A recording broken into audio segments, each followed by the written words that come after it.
I want to say, for the record, that the chains were unnecessary. Also too tight, also cold. Also, I was fairly certain the left manacle was giving me a rash, which seemed like a strange thing to worry about while kneeling on the stone floor of a throne room belonging to a king I had apparently been spying on.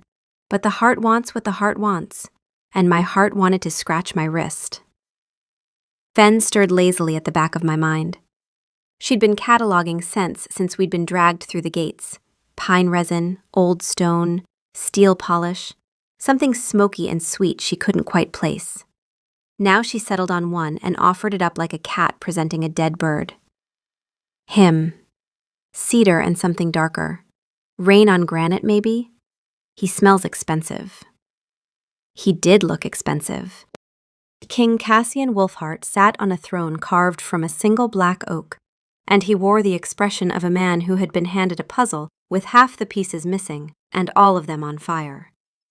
Dark hair, sharp jaw, the kind of shoulders that suggested his tailor wept with gratitude. His eyes were gold, the color of old coins, and they were fixed on me with an intensity that made my stomach do something unhelpful. I should not have opened my mouth. I opened my mouth. I can explain. The king's eyebrow rose 1 precise millimeter. About the maps, I continued, because apparently my survival instincts had taken the evening off. The ones in my bag. I know how they look. I know what you're thinking, but I promise you, Your Majesty, there is a perfectly reasonable explanation for why I, a person with no military training, no affiliations, and no sense of direction whatsoever, was found carrying detailed sketches of your border fortifications. Silence. The guards flanking the throne exchanged a glance. They were in a book, I said. A published book. Architectural Marvels of the Northern Territories, 3rd edition, available at any reasonably stocked bookshop. I copied them because they were beautiful. The stonework on your eastern watchtower, the flying buttresses, magnificent. More silence. The king's beta, a broad man with close-cropped hair and the bearing of someone who had seen everything and wished he hadn't, leaned down and murmured something in the king's ear. And the patrol routes? King Cassian said. His voice was deep and calm, the kind of voice that could read you a death sentence and make you feel rude for interrupting. Newsletter, I said. The Blackwood Pack puts out a quarterly newsletter. Pack and Purpose. Very informative. There was a lovely piece on seasonal patrol adjustments. I was cross-referencing it with the topographical features because I'm a cartographer. That's what we do. We cross-reference. You're a cartographer, he repeated. Apprentice cartographer. Almost a journeyman, technically. Except for the incident with the fish market. And the other incident. And possibly one more incident that I'm not entirely sure counts because the goat was already on the roof when I got there. Fen yawned. You're spiraling. Also, I'm hungry. The king stared at me for a long moment. Then he looked at the third item that had been removed from my bag and placed on the evidence table.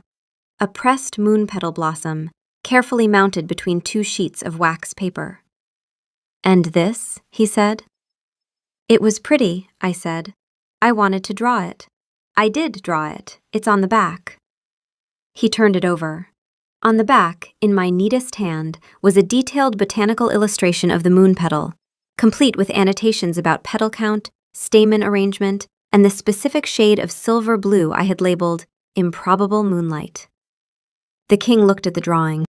He looked at me. He looked at the drawing again. One more thing, the king said, his tone shifting to something colder. How did you cross the valley wards?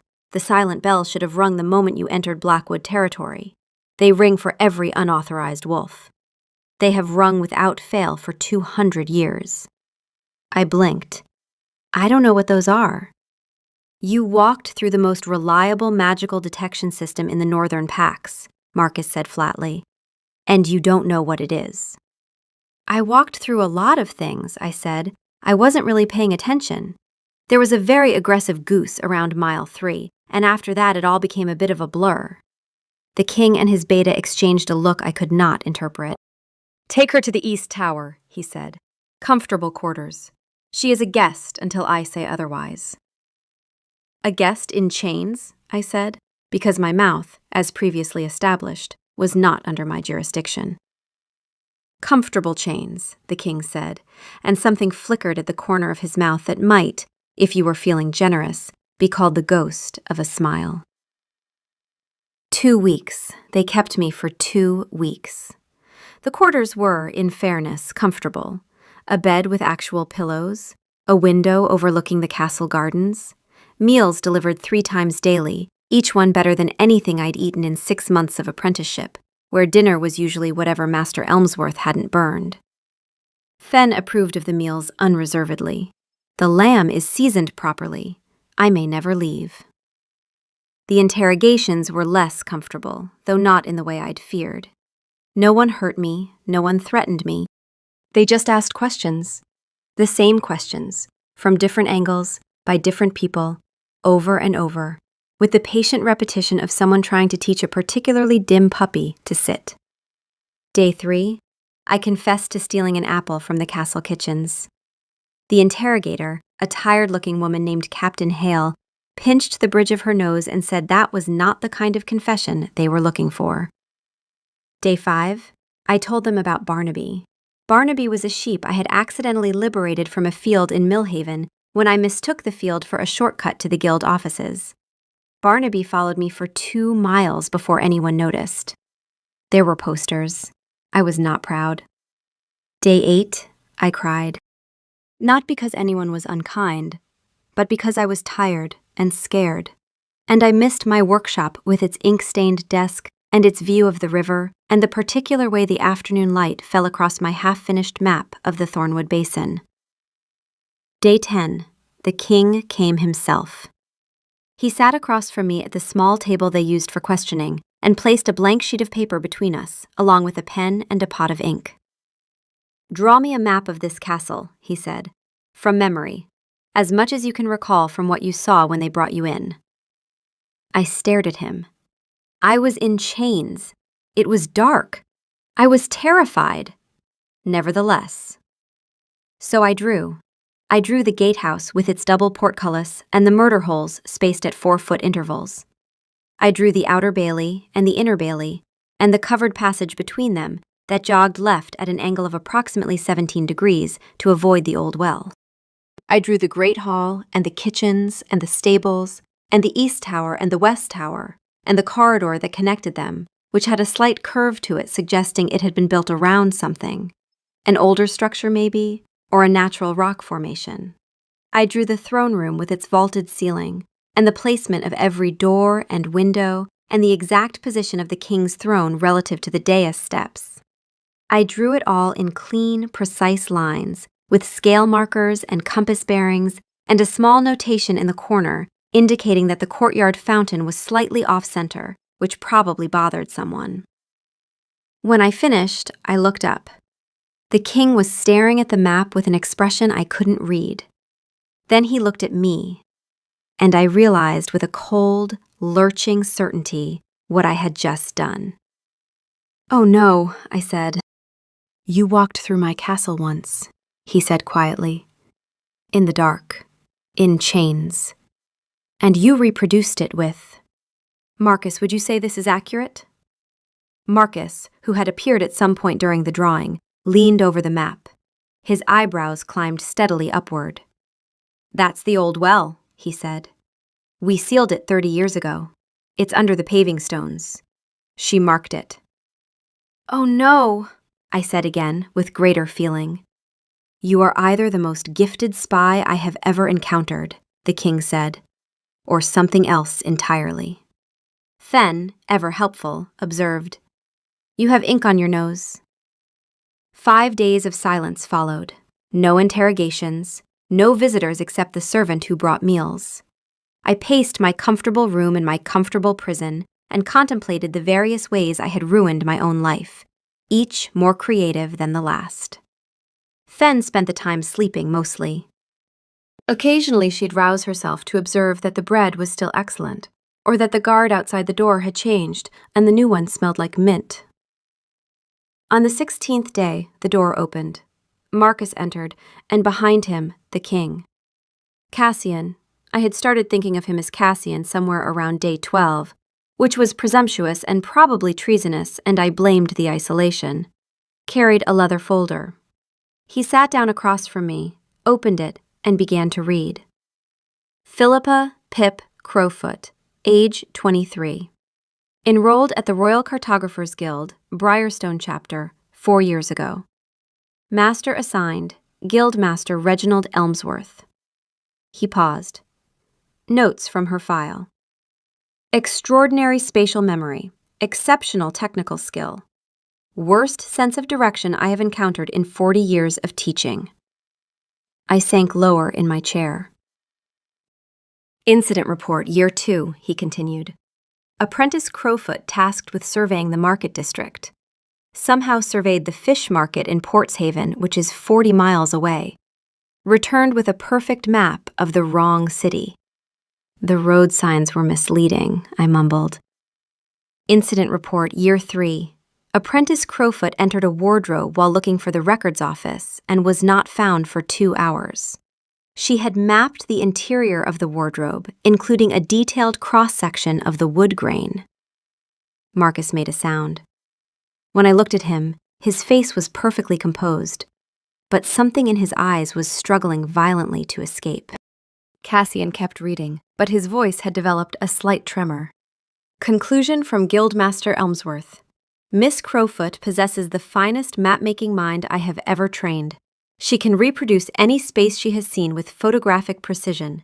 She could not, however, find her way out of an open field with a compass, a guide, and a large sign reading Exit. She is not a spy. She is a disaster. A brilliant, baffling disaster. Please return her. He closed the folder. He looked at me. His mouth twitched. It twitched again. And then King Cassian Wolfheart, Alpha of the Blackwood Pack, Warden of the Northern Reaches, Lord of Blackwood Keep, laughed. Not a polite laugh, not a kingly laugh, a real one, helpless and warm, that crinkled the corners of his eyes and transformed his face from something severe and handsome into something devastating. He laughed until he had to press his hand over his mouth, and even then it escaped through his fingers. Marcus lost his composure 3 seconds later. The sound he'd been restraining turned out to be a bark of laughter so sharp it startled the guard outside. I sat in my chair with as much dignity as I could muster, which was none. You are not a spy, Cassian said when he could speak again. I have been saying that for 2 weeks. You are a cartographer who cannot find her way home. I prefer directionally creative. He wiped his eyes. He looked at me, and the laughter was still there, warm in the lines of his face. But something else had joined it, something quieter. Have dinner with me, he said. A proper dinner, not, he gestured vaguely at my comfortable prison.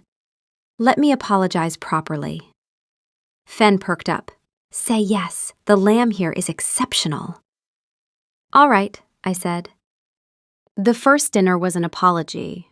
The second was curiosity. The third was something else. It was during the second dinner that I first heard the silence. Cassian was telling me about the castle's history, how the East Wing had been rebuilt after a fire 60 years ago, how the gardens had been designed by his mother, when he mentioned a name. Marcus, standing nearby, stiffened almost imperceptibly. Cassian stopped mid-sentence, and the pause lasted just a beat too long before he redirected to the stonework. I noticed, because noticing is what I do. I file spaces away, the dimensions of rooms, the distance between windows, the angle of a shadow. And I noticed the gap in his story, the way I'd notice a missing wall on a blueprint. I didn't ask, not then, but I started seeing it everywhere. A portrait in the upper corridor turned to face the wall. A door on the 3rd floor that was always locked, though servants moved freely through every other part of the castle. A young guard who started to say, "Prince," before another guard elbowed him into silence. A room-shaped absence in the architecture of Cassian's life. Fen noticed it too, in her way. There's a scent in that corridor, old, grief-heavy. Someone loved the person who lived there. The third dinner was when things shifted. He'd arranged it in a smaller room, not the grand dining hall, but a study off the west corridor with a fireplace and a round table set for two. The informality of it said something. Kings did not eat in studies unless they wanted to be something other than a king for an evening. He asked me about my maps. Not the spy maps, the real ones, the ones I made for love, not assignment. I told him about the Thornwood Basin, how I'd spent 3 months mapping a river system that kept changing course after every rain, how I'd finally solved it by mapping the pattern of changes instead of the river itself, a map of movement rather than position. A map of how things change, he said, turning the idea over like he was holding something fragile. Everything changes, I said. Rivers, borders, coastlines. A map that pretends otherwise is just a pretty picture. The real skill is capturing the direction of change, where things are going, not just where they are. And you can see that? He asked. The direction? I can see the shape of it, where the water wants to go, even when the banks are holding it somewhere else, where the pressure is building, where the break will come. I paused, because I've gotten carried away. I always got carried away when I talked about maps, and I realized he'd gone very still. I'm sorry, I'm rambling. Master Elmsworth says I could bore a wall into collapse when I get on this subject.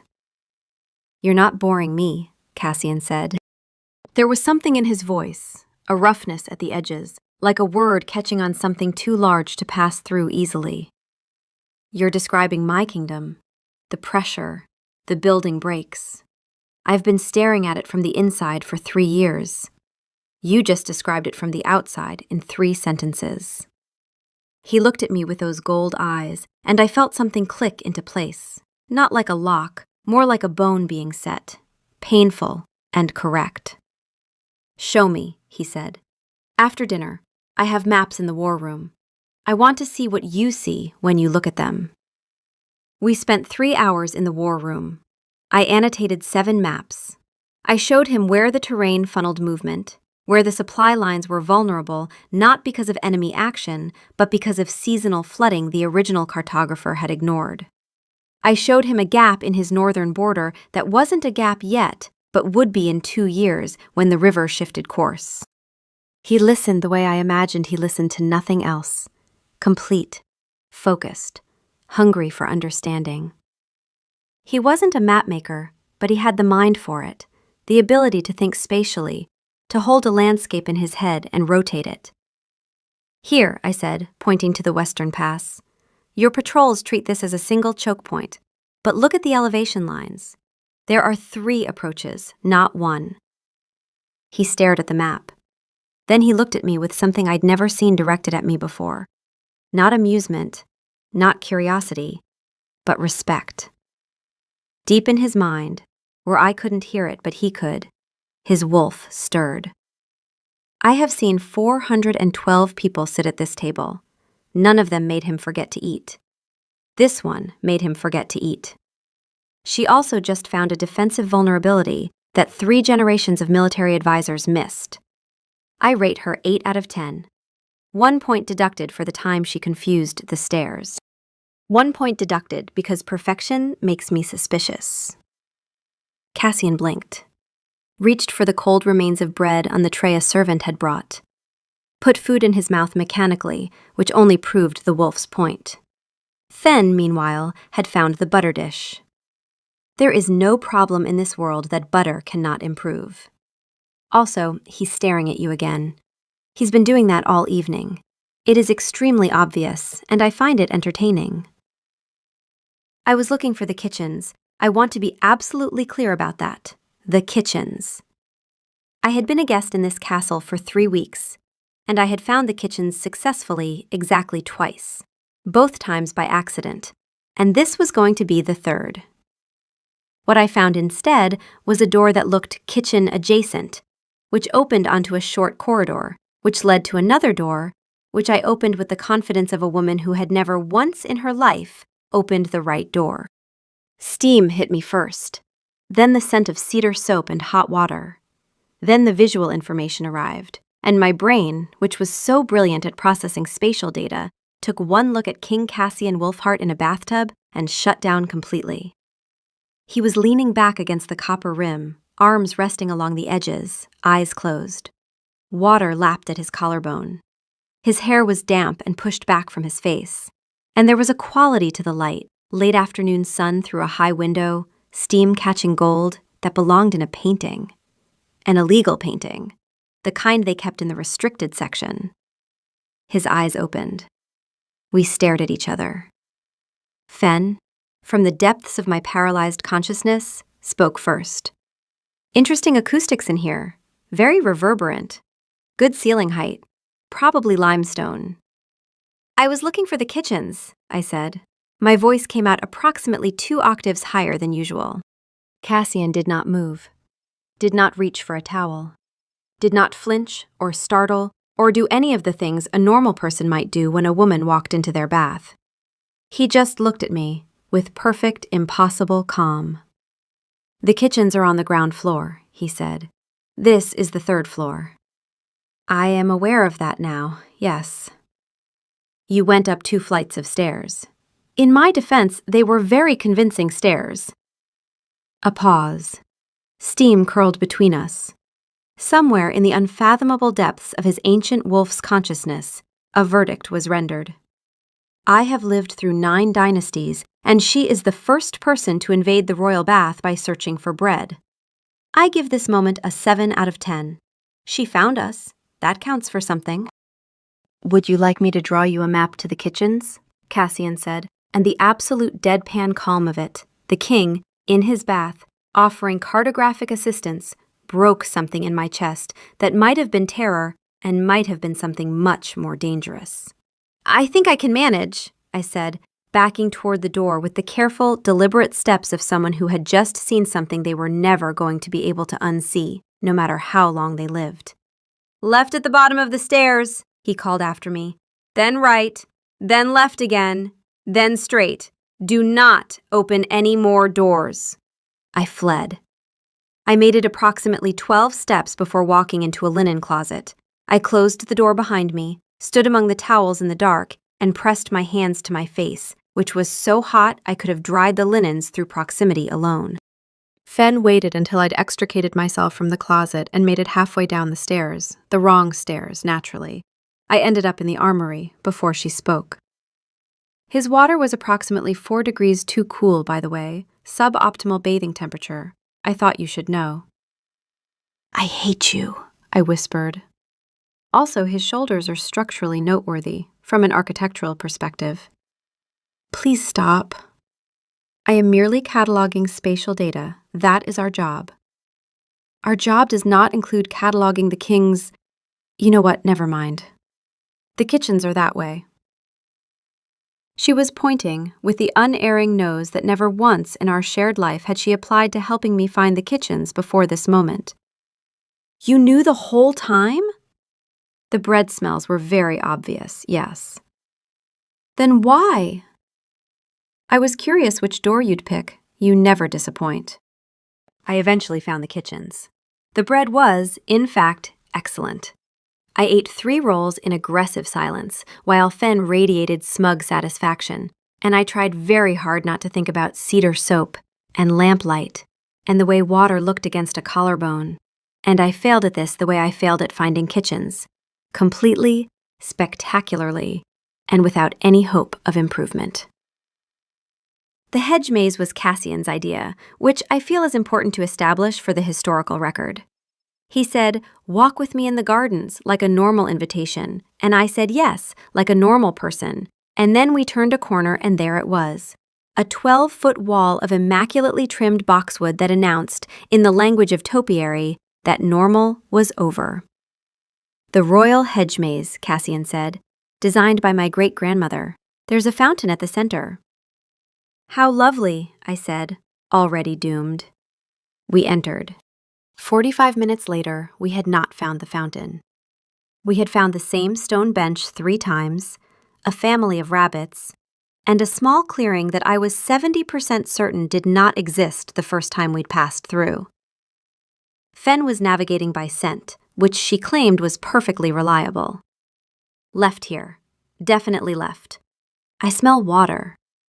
You said that 4 lefts ago. And I was right every time. The water just moved. Water doesn't move in a fountain. Fountains are fundamentally untrustworthy. I don't make the rules. Cassian, walking beside me, had not complained once. This was alarming. A king lost in his own hedge maze should be, at minimum, mildly irritated. Instead, he was watching me with an expression I kept catching in peripheral glances. Something warm and wondering, like he'd found a book in a language he didn't know and was delighted by every untranslatable page. "We're lost," I said for perhaps the 6th time. "Thoroughly," he agreed cheerfully. "You're not upset." "Why would I be upset?" "Because you are the king. This is your maze, and we have been walking in circles for nearly an hour." He stopped walking. I stopped too, and he turned to face me. And the late afternoon light was doing something criminal through the gaps in the hedgerow, painting him in gold and green. "I designed my life around knowing exactly where I am at all times," he said. "Every room accounted for, every path mapped, every decision calculated 3 moves ahead." He paused, and something shifted in his expression, something unguarded and raw and a little bewildered. I have never once enjoyed being lost. Until now. Fen went very quiet. My heart did something structurally unsound. "That's," I started. "Your Majesty!" Marcus's voice carried over the hedge walls with the specific tone of a man who has been looking for his king for an unacceptable amount of time. "Your Majesty, where are you?" "In the maze, Marcus." "You've been in the maze for 2 hours, sire." "Have we? It hasn't felt like 2 hours." A pause, then audibly strained. "I'm sending a search party." The search party consisted of 4 guards, 2 of whom also got lost. It took another hour to extract all of us. Marcus stood at the maze entrance with his arms folded and the expression of a man who was not paid enough, could never be paid enough, and had accepted this as a fundamental condition of his existence. Cassian walked out last, beside me, and he was smiling, and his wolf, deep in the ancient architecture of his soul, was smiling too. I rate this 312 out of a possible 10. The boy has never been lost in his life, and he liked it. She's the one. I'm going back to sleep. The library was a cathedral of books. 3 stories tall, ringed with wrought iron galleries connected by spiral staircases. Every wall covered floor to ceiling in leather-bound volumes. The air smelled like old paper and beeswax, and that particular kind of stillness that only exists in rooms where knowledge has been accumulating for centuries. "This is the royal collection," Cassian said. 30,000 volumes. Some date back to the founding of the pack. I was not listening. I was staring at a celestial globe the size of a small cart, positioned on an ornate brass stand near the center of the room. The constellations were inlaid in silver, and they caught the lamplight like scattered coins. "It's beautiful," I breathed, and stepped forward to look more closely. The footstool was invisible. I'm not saying it was actually invisible. It was a perfectly ordinary footstool, solid oak, positioned beside a reading chair. But it had no business being in my path, and when my shin connected with it, the physics that followed were both inevitable and catastrophic. I stumbled forward. My hands reached for the nearest stable object, which was the celestial globe. The celestial globe was not, as it turned out, stable. It rocked on its brass stand, teetered, and fell with a crash that I felt in my teeth. The globe struck the suit of armor standing sentry beside the doorway. The armor, held together by rust and optimism, disintegrated on impact. The helmet launched itself sideways and struck the nearest bookshelf at precisely the angle required to dislodge a 300-year-old atlas, which fell and hit the shelf below, which sagged, which caused a cascade of volumes to slide earthward in a thundering waterfall of leather and paper and dust. The noise was apocalyptic. I lay on the floor among the ruins of centuries of careful curation, a constellation globe resting against my hip and someone's ancestral gauntlet on my head, and I stared at the ceiling and waited for death or exile, whichever came first. Footsteps.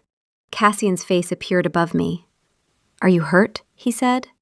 Not, "What have you done?" or "That globe was priceless," or any of the things a reasonable person might say upon witnessing one woman demolish a significant percentage of their cultural heritage. Just, "Are you hurt?" "Only my dignity," I said weakly, "and possibly your globe." He extended his hand. I took it and he pulled me to my feet, and his grip was warm and steady, and he held on for a beat longer than strictly necessary. "The globe was a gift from the Stonefall Pack," he said. "Replacing it will give me an excellent excuse to renegotiate the trade agreement." I stared at him. He was not angry. He was not exasperated. He was looking at me with something that had moved past amusement into a territory I didn't have a map for, and I was a map maker, so that was saying something. "I'll commission a new one," he said. "Shall I have them add the constellation you discovered? The one shaped like a fleeing cartographer?" I laughed. It came out watery and surprised, and he smiled, that rare, real smile, the one that unmade his severity, and in the dusty, wrecked silence of the ruined library, with the suit of armor scattered around our feet like a defeated army, something quiet and enormous passed between us. He was still holding my hand.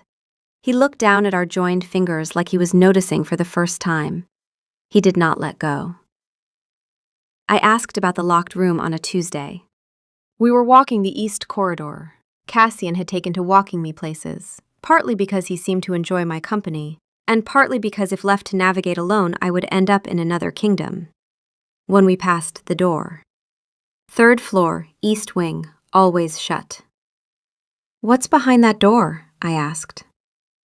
Cassian's stride didn't break, but something in him contracted. A small, precise withdrawal, like a hand pulling back from a flame. "Storage," he said.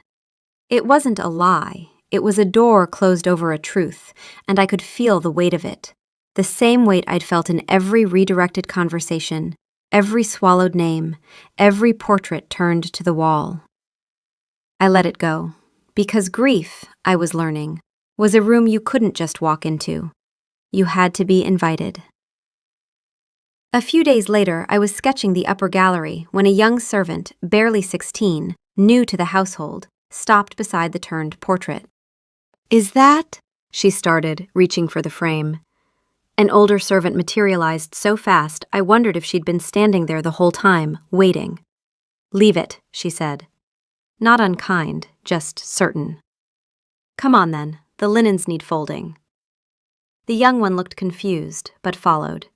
The older one glanced at me as they passed. In her eyes I saw something I recognized. The careful, practiced expression of someone who had made a career of not looking at the thing in the room. I waited until they'd gone. Then I looked at the portrait. Just the back of the frame, dark wood, slightly dusty. Someone had hung it facing the wall with deliberate care, the wire adjusted so it sat flat, not crooked, not careless. Whoever turned it still cared enough to hang it properly. Then was quiet for a moment. Then, "The frame smells like him. Cassian. He's the one who turned it." 2 weeks after the library incident, at dinner, Marcus mentioned the East Wing renovations.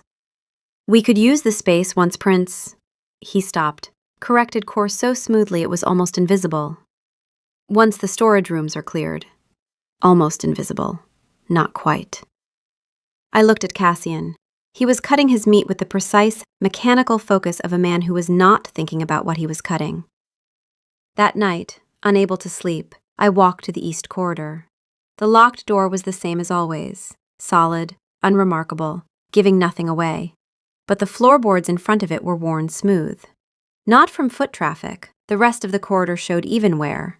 These boards were polished by someone standing. Standing and not going in. I pressed my palm flat against the wood. It was just a door, but it held the shape of something enormous and unsayable, and I understood then that this was the heaviest room in the castle. Not because of what was inside, but because of what Cassian carried every time he walked past it and didn't stop. The next day, in the corridor outside my room after dinner, I said, "You had a brother." It wasn't a question. Cassian stopped walking. For a long time he said nothing, and the silence had a texture. Heavy, woven, old. "Rowan," he said finally. Just the name. He said it the way you touch a bruise, carefully, testing whether it still hurt. It still hurt. "He was younger," Cassian said. "He was better than me at—" He stopped, shook his head once, a small, tight movement. "He died. 3 years ago. Border skirmish. The kind that isn't supposed to kill anyone." He didn't elaborate. He didn't need to. The story was in the locked door, and the turned portrait, and the name no one said, and the worn floorboards where a king stood in the dark and didn't go in. The grief was in the gap, and the gap said more than any explanation could. I didn't say I'm sorry, because sorry was a word so small, it insulted the shape of what it was trying to fill. Instead, I reached out and took his hand, the way he'd taken mine in the library, and I held on. His wolf, ancient and aching, stirred in the dark. I remember all of them, every life this bloodline has given and lost. Rowan was loud and reckless, and he made the boy laugh. The boy has not laughed properly since, until recently. She does not need to fix this. She just needs to stand here. She is standing here. Good. We stood in the corridor for a long time, saying nothing. And his hand held mine like an anchor holds a ship. Not to keep it still, but to keep it from drifting somewhere it couldn't come back from. The courtship, when it became official, moved with the deliberate, formal pace of pack tradition. Cassian asked permission from the council. A formality, technically, but one he observed with the same seriousness he brought to everything. Marcus stood as his second. I had no family present, so Elder Miriam, the oldest member of the pack council, who had taken a liking to me after I accidentally mapped her quarters while looking for the infirmary, stood as mine. There were 3 formal courtship walks, supervised strolls through the castle grounds while half the pack pretended not to watch. Cassian bore this with patient dignity. I bore it by getting lost during the second walk and leading the entire procession through the stables, where a horse sneezed on the ceremonial observer. Fenn's assessment was characteristically practical. Unnecessary theater. We already chose him. His wolf already chose us. But the dinners are excellent, so I am not complaining. His wolf, from what Cassian relayed, was similarly unimpressed by the formality, but approved of the outcome. The boy asked her properly. I will give him credit for that. His grandfather proposed by accidentally setting a building on fire. The bar was low. He cleared it. The bonding ceremony was held in the great clearing beneath the Blackwood's oldest oak, under a sky so thick with stars it looked like the universe was showing off. I wore white. Cassian wore black. The pack circled us in a ring of firelight and witness, and Elder Miriam spoke the words that had been spoken for 700 years. I barely heard them. My whole world had narrowed to Cassian's hands holding mine, the firelight in his eyes, and Fenn, calm, steady Fenn, humming like a tuning fork in my chest, resonating with something I couldn't name, but could feel in every cell of my body. The bond is spoken, Elder Miriam said. Let it be sealed. Cassian leaned in. The kiss was gentle and certain and tasted like forever. If forever had a taste, which Fenn assured me it didn't, but she appreciated the poetry. Then he tilted my head, his hand warm on my jaw, and his mouth found the curve of my neck where it met my shoulder. The marking bite. It was brief, it was sharp. It was a key turning in a lock I hadn't known existed, and when his teeth broke skin, the bond completed itself with a sound I didn't hear with my ears, a low, resonant hum that lived in the marrow of my bones, connecting us in a way that words were too small and too slow to describe. My ears shifted. Not on purpose, not gracefully. The emotional intensity of the bond completing, the overwhelming fullness of it, the pack and the stars and his heartbeat suddenly echoing alongside mine, was too much for the human shape to hold. My control slipped for one bright, searing second, and my ears popped into wolf form, pointed, furred, and entirely inappropriate for a formal ceremony. There was a ripple of laughter through the pack.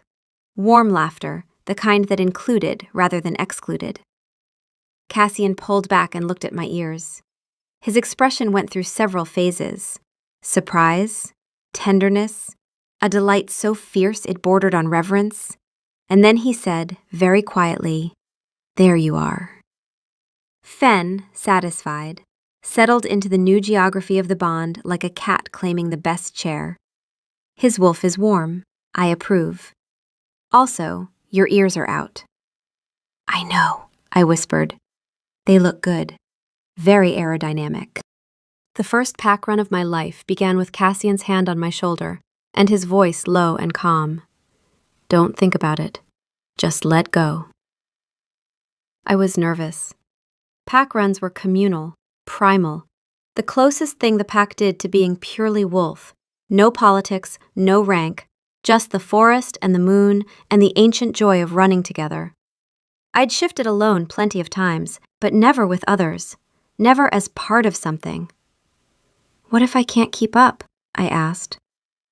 Then the pack waits. That's what a pack is. His wolf, apparently, had additional commentary, which Cassian relayed with the resigned expression of a man passing along unsolicited advice. He says to stop overthinking and start running. He also says your wolf has been ready for 20 minutes and you're the only one stalling. He was right. Fen was vibrating at the edges of my consciousness with a focus I rarely felt from her. Not her usual lazy observation, but something deeper, older, a pull toward the pack that was as much instinct as desire. I shifted. It wasn't like anything I could describe in human words, because that was the point. Shifted. There were no human words. There was fur and muscle and the forest floor cold and alive beneath her paws. There was scent. Pine, earth, pack, dozens of wolves, their smells braided together into something that meant safety, meant belonging, meant run. She ran. The pack moved like water, like one creature with many legs, pouring through the trees in a river of gray and brown and black. The alpha was ahead, huge, dark-furred, his scent the strongest thread in the braid, and she followed, her paws finding the path his paws had broken. Wind, speed, the joy of muscle and ground, and the night opening up like a throat singing a note too low for human ears. The wolves around her were warm bodies in motion, flanks brushing, breath matching, a rhythm older than language. She was part of it, part of the river, part of the pack. Then the pack wasn't there anymore. Not suddenly, gradually. She'd followed a scent, rabbit, interesting, gone. And the trees were different now, and the pack smell was fading, and she stopped, ears forward, nose working, and the forest was very large, and she was very small in it. She turned in a circle. The scents were layered, old trails, animal paths, water somewhere distant. None of them were pack. She'd gone left when everyone went right, or right when everyone went left, or possibly in an entirely new direction that the compass hadn't invented yet. She sat down. She waited. Her tail curled around her paws. The forest breathed around her. An owl called, low and round. The moon was a bright coin above the canopy, and the ground smelled like cold earth and patience. The pack came back. Of course they did. The alpha first, his big body crashing through the undergrowth, his nose finding hers, his wolf breath hot on her face. Here, found you. Then the others, circling, bumping shoulders, the physical vocabulary of the pack saying, "You wandered, we came, you're here. Don't do that again." She wagged her tail once. She would absolutely do it again. 1 year.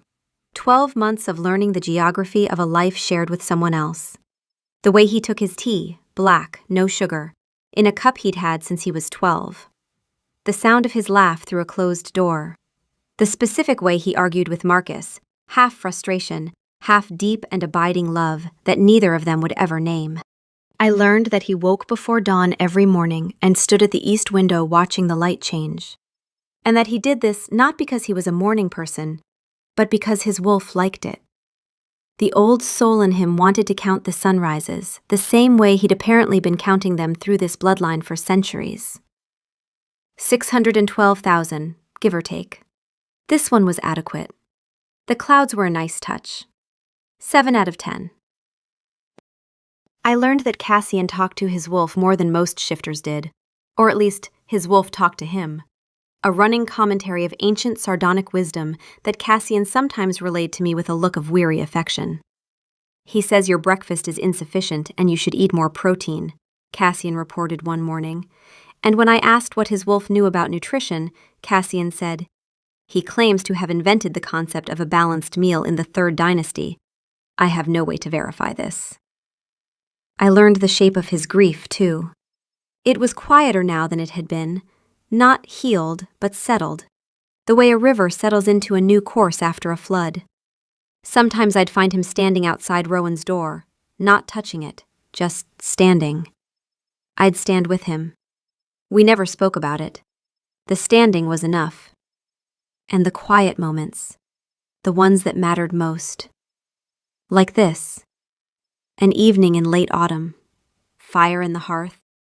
Cassian at his desk, working through dispatches with the focused intensity he brought to everything. And on the rug before the fire, curled nose to tail, Pip in wolf form, napping. She was warm. The fire was good. His scent was everywhere.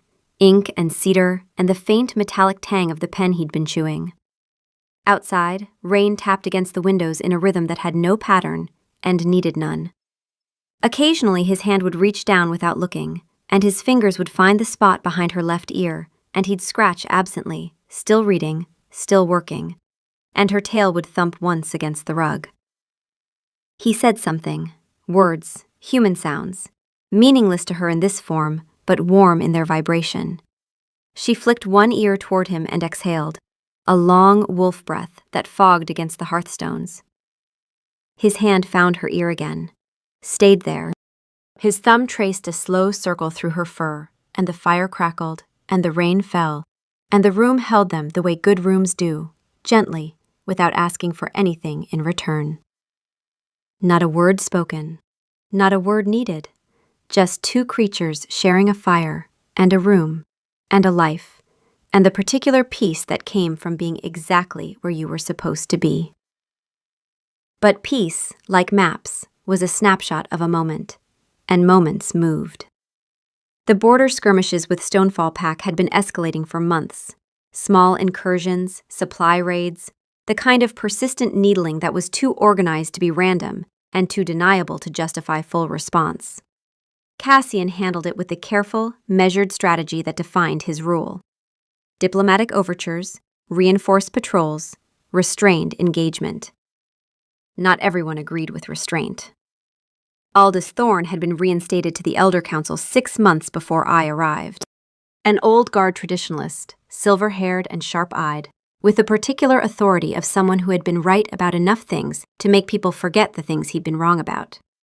He wanted a show of force.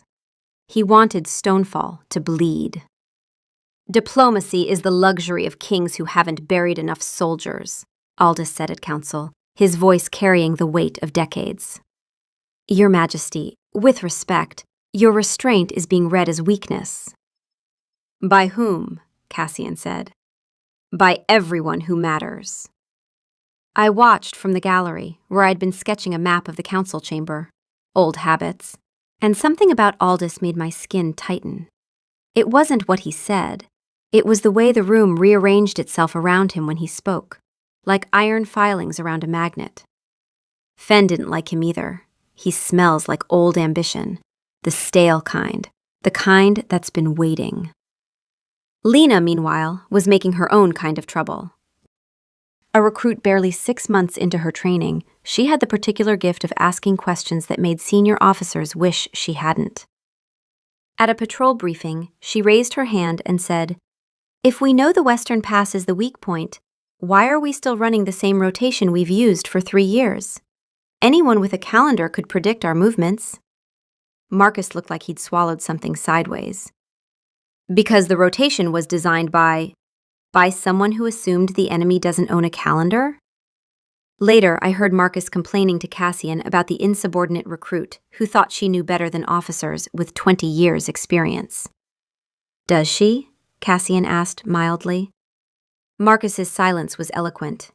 Fen, who had been eavesdropping from our quarters, offered her assessment. The loud one is right. Also, your beta finds her attractive. His heart rate elevates when she argues with him. It is deeply amusing. The first sign that something was truly wrong came not as a dramatic event, but as a feeling, a prickling at the edges of my awareness, a sense that the map of my life was shifting underfoot. Aldous had been careful. His challenges to Cassian were always framed as loyal concern, the worried elder, the voice of experience. He never attacked directly. He asked questions. He deferred to Cassian's judgment with a politeness that had teeth in it. Fen tracked him the way she tracked weather, noting shifts in pressure, changes in the wind. He's been talking to the mining guild again. 3 meetings this week. They used to meet monthly. I mentioned this to Cassian. He nodded, filed it away, and continued his careful, methodical approach, the disciplined mind that refused to act on suspicion alone. He needed proof. Proof came on a Thursday night, but not the kind any of us wanted. The fire started in the West Wing records office. I smelled the smoke before the alarm sounded. Fen smelled it before I did, yanking me awake with a spike of sharp awareness. Fire. West Wing. Up. Now. Cassian was already moving.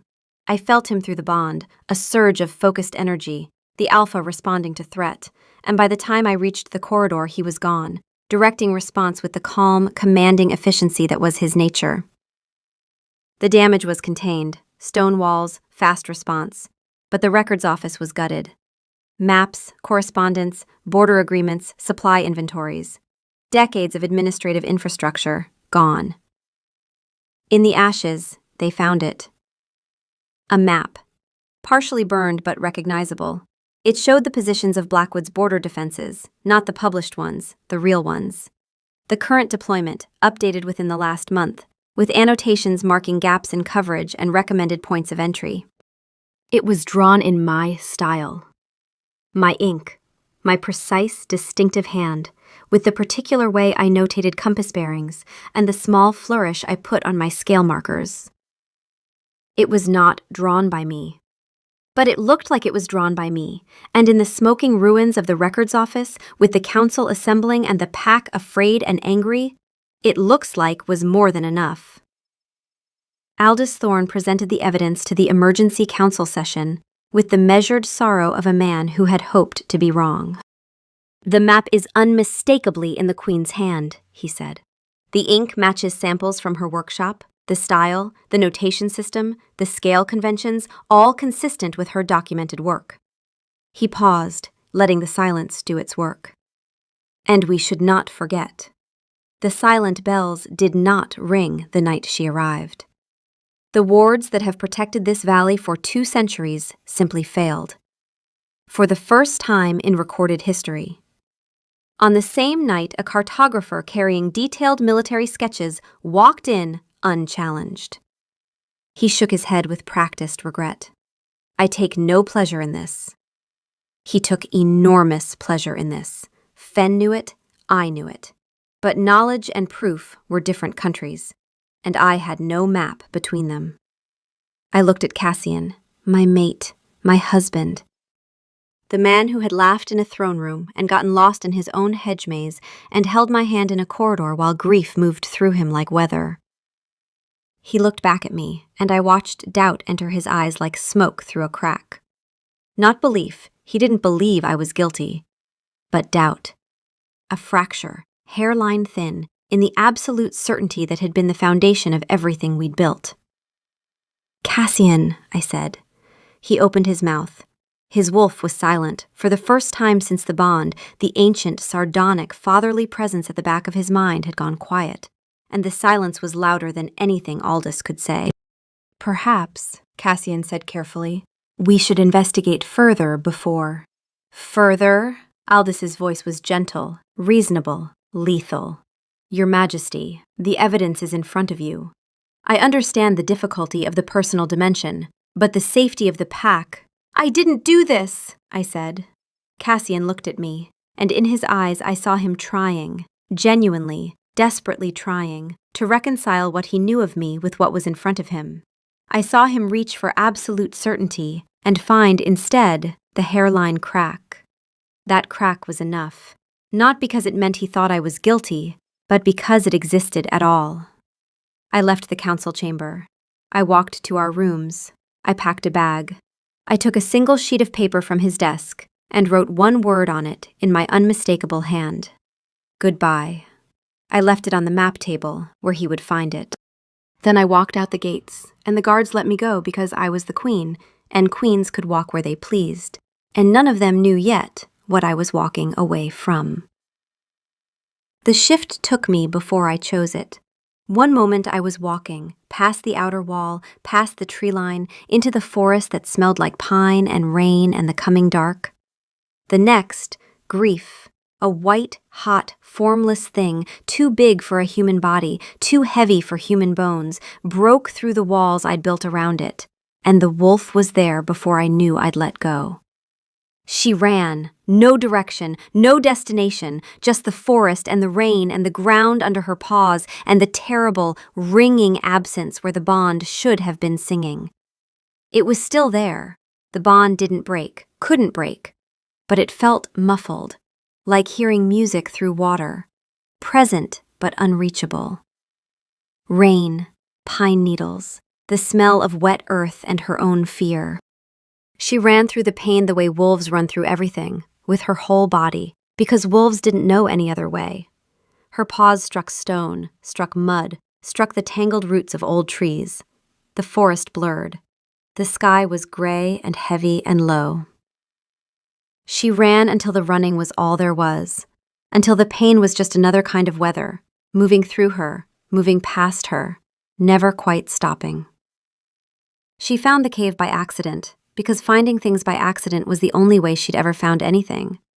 A shallow overhang in a rock face, dry enough, sheltered enough. She crawled in. She curled up.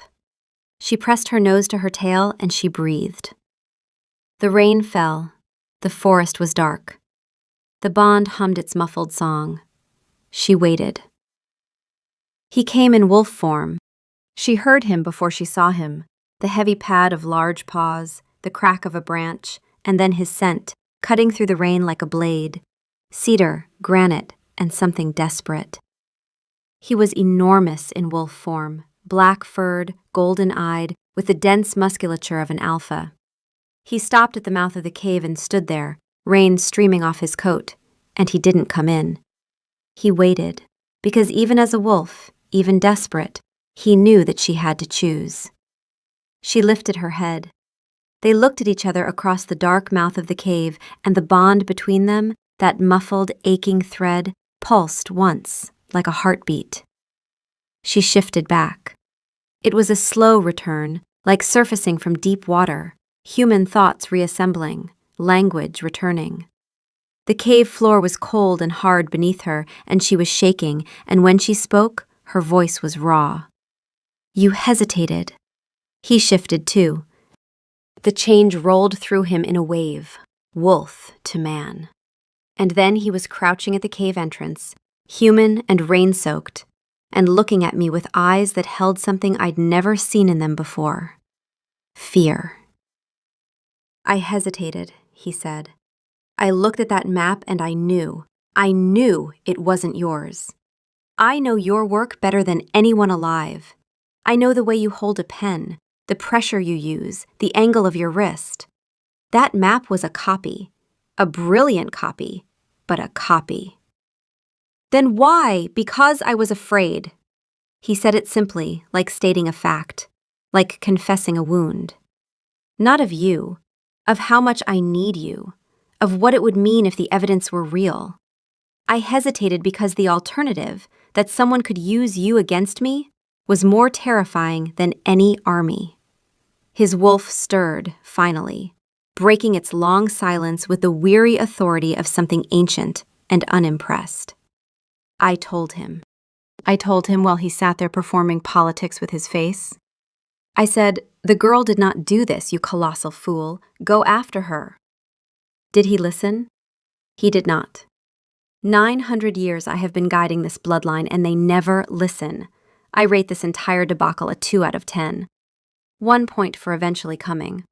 1 point because the rain is dramatic and I appreciate atmosphere. "Lena found it," Cassian said, "after you left. She'd been investigating the supply chain discrepancies for weeks, on her own, without orders, because apparently she doesn't believe in orders. She found Aldis's correspondence with Stonefall. The forged map, he'd been paying a disgraced guild cartographer in Stonefall to study your published work and copy your hand. The man had 6 months of your maps to practice from. And the silent bells? Aldis had an accomplice in the ward keeper's rotation. The bells were disabled the night you arrived. Not by you, by him. He needed someone to walk through undetected so he'd have ammunition later." He paused. "He planned this before he ever met you. You were just the convenient stranger who wandered in." "Aldis," I said, "is in chains. Marcus arrested him an hour ago. Lena is the one who found the hidden cash, letters, payment records, a second set of forged maps. She brought it straight to Marcus, who brought it to me, and He stopped, swallowed. I was already running. I left the council chamber in the middle of Aldis's arrest, because none of it mattered if you were gone." The rain was slowing. Somewhere in the forest a bird sang, a tentative questioning note, like it was checking whether the storm was really over. "You hesitated," I said again, "because the wound was still open, and honesty was the only thing that could clean it." "I will spend the rest of my life making sure I never hesitate again," he said.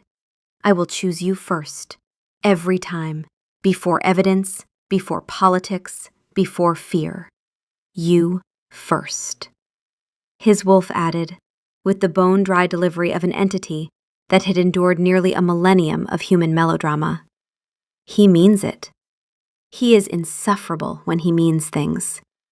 Please come home so he stops making that face. I am begging." I looked at him, drenched, desperate, kneeling on the stone floor of a cave, like a mirror of the throne room where we'd met, except this time he was the one in chains. Invisible chains made of his own mistakes and his willingness to name them. "Come here," I said.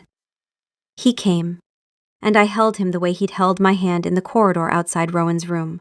Not to fix anything, but to stand in the wreckage with him and say, "I'm here. I'm still here." We walked back to Blackwood Keep at dawn. The forest was gold and gray and smelled like rain-washed earth, and we walked side by side without touching, because there was still a bruise between us that needed air before it needed pressure. The bond hummed, no longer muffled, but tender, like a muscle that had been strained and was remembering how to carry weight. Halfway home, Cassian stopped at a fork in the path. "Which way?" I looked at both trails. I had absolutely no idea. "Left," I said. It was right. Fen, who had known this the entire time, offered no comment, which was her most devastating form of commentary. Cassian almost smiled. "You're sure?" "I am never sure. That is, as we have established, my defining characteristic." He did smile then, small and bruised but real, and we walked on. The pack was waiting. Marcus stood at the gates with Lena beside him. Lena, who had circles under her eyes and a split lip from what I later learned was a brief, violent disagreement with one of Aldis's loyalists, and who stood with the particular rigidity of someone who was absolutely not going to acknowledge that she was proud of herself. "Your Majesty," she said to Cassian, then to me, "Your Majesty." The faintest pause. I reorganized the patrol rotations while everyone was distracted. I hope that's acceptable. Marcus closed his eyes briefly, with the expression of a man who had found the most infuriating person alive and could not stop being impressed by her. Aldis Thorne was brought before the council in the same chains I'd worn on my first day. There was a symmetry there that Fen appreciated. She had always had a quiet taste for justice. The evidence was comprehensive. Lena's investigation had uncovered months of correspondence between Aldous and agents within Stonefall Pack. Not the pack itself, but a faction within it that wanted war as badly as Aldous did. The border skirmishes had been engineered. The fire had been set to destroy the records that would prove it. The forged map was a contingency, a weapon held in reserve and deployed when opportunity arose. Lena presented her findings to the council with the flat, methodical precision of someone who had been preparing for this moment without knowing she was preparing for it. She'd tracked the ink used in the forged map to a shipment Aldous had personally signed for. She'd identified the forger, a cashiered cartographer named Holt, living in Stonefall, who'd been receiving payments through 3 intermediaries. She'd found the ward keeper who'd been bribed to disable the silent bells the night I arrived. And she'd found Aldous's correspondence hidden in a false panel in his study, which she'd located by noticing that the wall measurements didn't match the room dimensions. "She maps like you do," Cassian murmured to me. Cassian pronounced sentence with the cold, precise authority of a king who would not hesitate again. Imprisonment, stripped of rank, his name struck from the council records. "And Lena?" Marcus said afterward, in the private chamber where the 3 of us, 4 of us, with Lena standing awkwardly by the door as if she wasn't sure she'd been invited, gathered. "Promoted," Cassian said. "To what, I'm not sure yet. Whatever title encompasses the person who ignores chain of command and is correct every single time." "That's not a title," Marcus said. "It should be," Lena muttered. Marcus looked at her. She looked at him. Something complicated happened in the space between their eyes. Something that would take its own time, its own story, its own map drawn in fits and starts, with plenty of wrong turns along the way. Fen observed this with satisfaction. The prickly one and the patient one. Good pairing. Complementary flavors. His wolf, who had been quiet since the cave, resting, maybe, or simply giving Cassian the space to be human, stirred with a final observation. "I have seen empires built on less than what is in this room. A king who learned to be wrong. A queen who maps the unmappable. A soldier who follows evidence instead of orders. A beta who will love her for it. I give this dynasty an 8 out of 10. Room for improvement." There is always room for improvement. That is the point. In the weeks that followed, the castle reshaped itself. Lena was appointed to a new advisory role, Cassian's way of formalizing what she'd been doing without permission. Marcus objected on procedural grounds. Lena pointed out that existing procedures had allowed a traitor to sit on the council for 6 months. Marcus objected less after that. I went back to my maps. Cassian gave me a workshop in the West Tower, the one with the best light, and I filled it with paper and ink and began a new project. A living cartographic survey of Blackwood territory. Not just geography, but change. He'd visit in the evenings, leaning against the doorframe, watching me work with an expression that his wolf described as pathetic. He is watching her draw lines on paper and his heart rate is elevated. 900 years, and love is still this ridiculous. I would find it disappointing if it weren't so reliable. One morning, I found the door on the 3rd floor open. Not wide open, just ajar, an inch or 2, enough to let light in, enough to let air move through. I stopped in the corridor and stared at it, because in all the months I'd lived in this castle, that door had never been anything other than closed. I didn't go in. That wasn't my threshold to cross. But I stood there for a moment, and I understood what it meant, that grief, like a river, could change course. Not disappear, not dry up, just find a new way through. Fen said nothing. Some things were too important for commentary. A month later, on a morning so ordinary it had no right to be significant, Cassian handed me a book. It was bound in dark leather, the Blackwood crest embossed in silver on the cover. I opened it. The pages were blank, thick, creamy paper, the kind that held ink without bleeding, the kind I could feel the quality of just by touching. "It's beautiful," I said. "What's it for?" "Whatever you want." He paused. But I had a thought. He picked up a pen from my desk, my pen, the one with a slight curve in the nib that gave my lines their particular character, and opened the book to the first page. Carefully, with the focused attention of someone who was not a cartographer but was trying very hard, he drew a line. Then another line, and another. It was, very generously, a map. It had a rough square that might have been a castle, and a wobbly line that might have been a road, and a large question mark in the center of the page where the destination should have been. "It's terrible," I said with deep affection.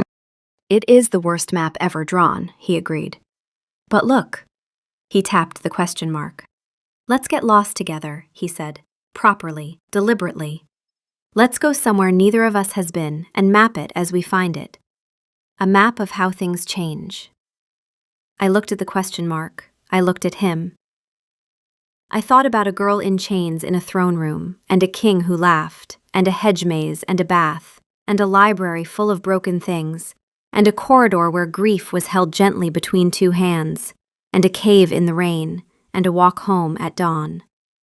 I thought about Fen, who had never once in our shared life steered me right, and who had, by steering me wrong, steered me exactly where I needed to be. "He drew you a map," Fen said. "It's objectively awful. The scale is wrong, the proportions are criminal, and I'm fairly sure that's supposed to be a tree, but it looks like a diseased mushroom. Say yes." I picked up my pen. On the page, beneath his terrible map, I drew a compass rose, precise, detailed, beautiful, pointing in every direction at once. And beside it, small enough that you'd have to look closely to see it, I drew two wolves running side by side, heading toward the question mark. "Yes," I said. His wolf, deep in the ancient bedrock of his soul, rendered a final verdict. 10 out of 10. And for the first time in my life, I had no idea where I was going, and I didn't need a map to know I was exactly where I belonged. Square that might have been a castle, and a wobbly line that might have been a road, and a large question mark in the center of the page where the destination should have been. "It's terrible," I said with deep affection. "It is the worst map ever drawn," he agreed. "But look." He tapped the question mark. "Let's get lost together," he said. Properly, deliberately. "Let's go somewhere neither of us has been and map it as we find it. A map of how things change." I looked at the question mark. I looked at him. I thought about a girl in chains in a throne room, and a king who laughed, and a hedge maze, and a bath, and a library full of broken things, and a corridor where grief was held gently between two hands, and a cave in the rain, and a walk home at dawn. I thought about Fen, who had never once in our shared life steered me right, and who had, by steering me wrong, steered me exactly where I needed to be. "He drew you a map," Fen said. "It's objectively awful. The scale is wrong, the proportions are criminal, and I'm fairly sure that's supposed to be a tree, but it looks like a diseased mushroom. Say yes." I picked up my pen. On the page, beneath his terrible map, I drew a compass rose, precise, detailed, beautiful, pointing in every direction at once. And beside it, small enough that you'd have to look closely to see it, I drew two wolves running side by side, heading toward the question mark. "Yes," I said. His wolf, deep in the ancient bedrock of his soul, rendered a final verdict. 10 out of 10. And for the first time in my life, I had no idea where I was going, and I didn't need a map to know. I was exactly where I belonged.